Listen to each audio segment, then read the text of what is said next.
उसी समय उन्होंने प्राण त्याग दिए। राजा दशरथ ने तीनों का संस्कार एक साथ किया।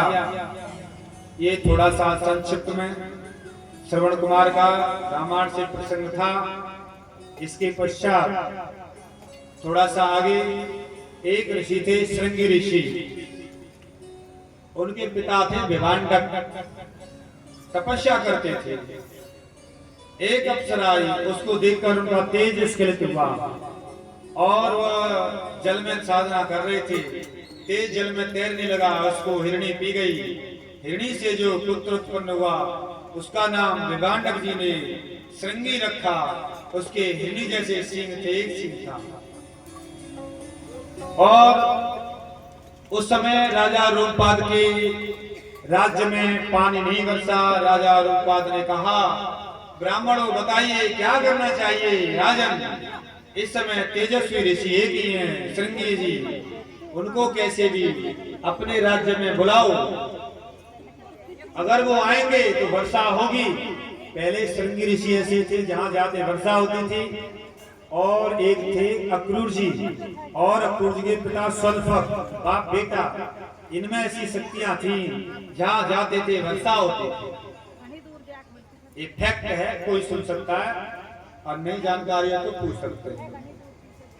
अब उनको कैसे बुलाया जाए। उनके पिता विभांडक जी तो बड़े क्रोधी हैं, ऋषि को तो लाना बड़ा कठिन है, बड़ा कठिन है। महाराज कैसे आए, श्राप दे देते हैं, गुस्सा तो मुंह पे रखा रहता है। राजा बोला, भाई बहुत पैसा दूंगा, कोई है ऐसा जो ऋषि को यहाँ लेकर आए। कोई तैयार नहीं हुआ, सब डरते थे। एक वेश्या खड़ी हुई, राजन मैं पूरा प्रयास करूंगी, अपनी रणनीति से लेकर आऊंगी। मेरे पास सुंदर सुंदर अप्सराएं हैं, उनको मैं रूप बदल कर भेजूंगी। उसने बड़ी दिव्य अप्सराओं को रूप बदल कर सजा कर भेजा। जाओ, उस समय जाना जब विभांडक जी आश्रम पर न हो। वो गई।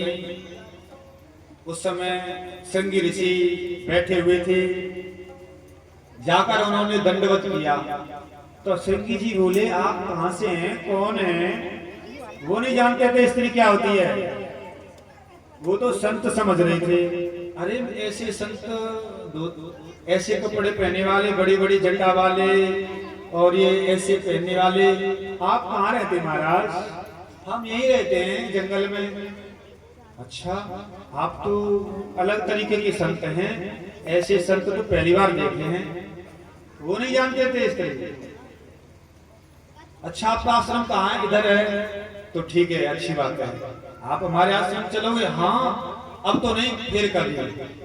वो समझ गई विभांडक जी आने वाले हैं, समय हो गया, लौट जाओ। अब वो लौट गई। विभांडक जी आए, बताया, महाराज तो संत आए थे, कैसे थे, बड़ी बड़ी जटाएं थी पैरों में, वो बजने वाली थी, और उनकी दाढ़ी वाड़ी नहीं थी, जटा जटाएं थी, ऐसा था ऐसा था।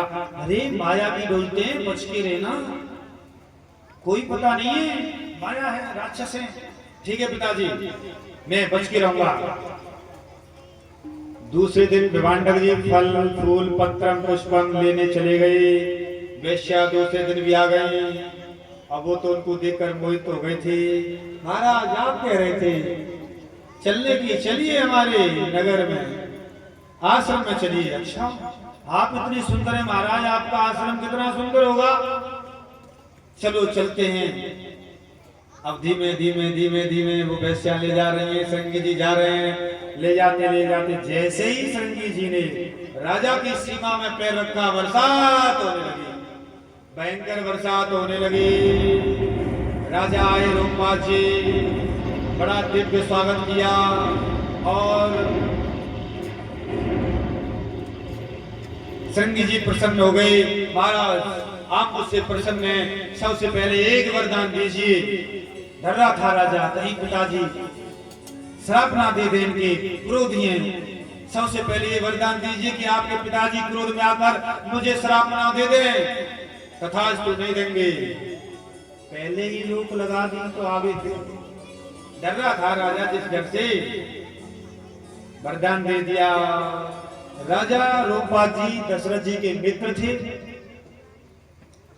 शर्त थी कि जो भी मेरे कोई संतान नहीं है, जो भी तुम्हारी कोई पहली संतान हो मुझे गोद दे देना। दशरथ जी के सबसे पहले कौशल्या से शांता नाम की कन्या पैदा हुई थी। पुत्र तो पैदा नहीं हुआ है प्यारे, तुमने कही थी मेरे मित्र दे देना, ये कन्या है, इसी को गोद ले जाओ। रोमपाद ने दशरथ की पुत्री शांता का गोद ले लिया और उसी का पालन पोषण किया। उसी का विवाह श्रृंगी ऋषि से रोमपाद ने शांता का किया। प्रसन्न हो गए और उसके पश्चात कभी दशरथ जी पहुंचे, क्योंकि ये दिव्य ऋषि मुनि हैं, ये जो काम करेंगे इनके हाथ से वही सफल हो जाएगा, ये बड़े तेजस्वी हैं। दशरथ जी ने बुलाया कि महाराज मेरा पुत्र कामेष्टि यज्ञ कराइए, मेरे कोई पुत्र नहीं है। ठीक है राजन, जरूर कराऊंगा। अब चले गए, वहां जाकर दशरथ जी का यज्ञ कराया, दिव्य यज्ञ कराया, भयंकर दिव्य यज्ञ कराया था। और उस यज्ञ से अग्निदेव प्रकट हुए,